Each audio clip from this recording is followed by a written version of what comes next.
नमस्कार। बहुत ही सुंदर सा प्यारा सा नाच के गीत लेके आयल बन जा। देखी जा, सुनी जा, बताई जा कैसन बा। राजा हो दर्द होता नारामी कालाई में, कपड़ा के धोआई में ना।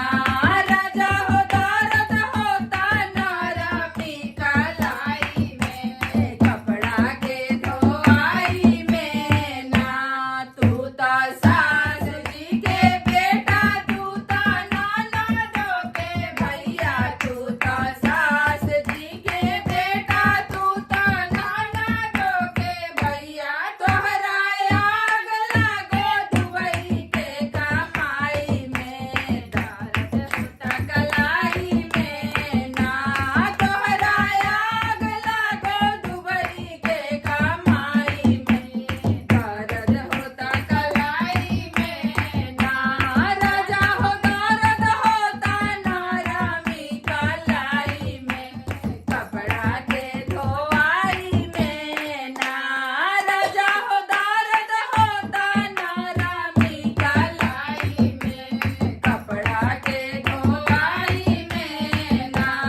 बाटे उमर का मशीन घर में नइखे वॉशिंग मशीन, बाटे उमर का मशीन घर में नइखे वॉशिंग मशीन। राजा हो दर्द होता नारामी कलाई में, कपड़ा के धोआई में ना।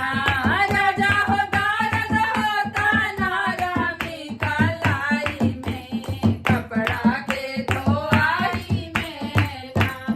तूता गोतिनी के देवर, तूता भाभी के दुलरुआ, तूता गोतिनी के देवर, तूता भाभी के दुलरुआ। तोहरा आग लागो दिल्ली के कमाई में, कपड़ा के धोआई में। तोहरा आग लागो हॉस्पिटल के कमाई में, कपड़ा के धुलाई में ना। राजा हो दर्द होता नारामी कलाई में, कपड़ा के धोआई में ना।